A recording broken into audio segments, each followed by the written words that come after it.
Hello, everybody. This is Tisher again, with CMSC 105 Python.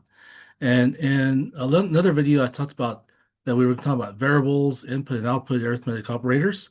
So I wanted to I wanted to show you an IDE that we usually use, that I like to use in Python. It's called COLAB. And there's a I'll pass along a video that shows you how to set it up and everything. But once you set it up, the Colab is part of Google, and here's Google My Drive right here. And once you set it up, the Colab should be a folder here. So this says Colab Networks, and here's where I have all of my Python files.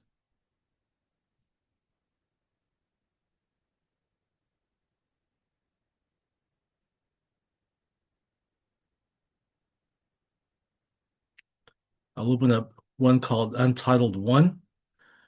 Now, realistically, you should title them. You can edit the title there.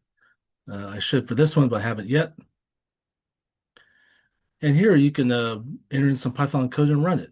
So here we have x equals eval of input. So x is a variable, and what a variable does in computer science is that it stores values. All right, and what it actually does, it creates some memory space to store that value.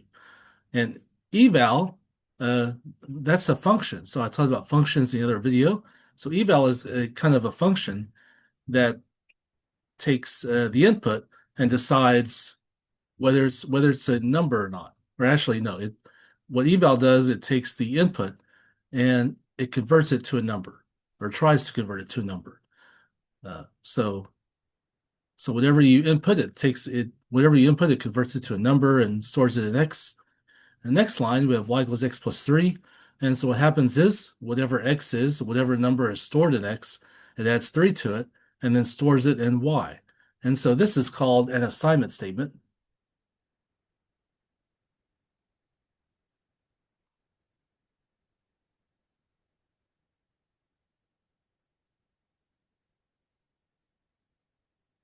All right, assignment statement.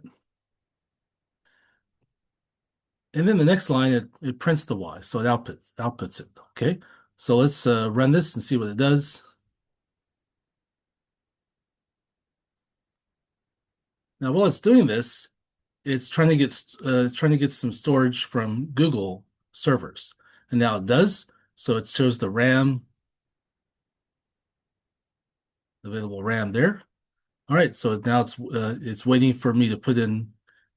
So we're not right now. It's at the first line, so it's waiting for me to put in some input. So let's put in 5 and press enter.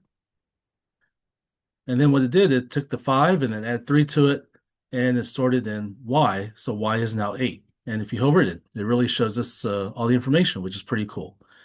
And then it print the y, or printed the 8. Okay. So that's what I like to use. And so you don't have to download anything. You just set it up, and it's part of the online environment, and it's ready to go. All right. So again, thank you so much for signing up, and I look forward to working with you soon.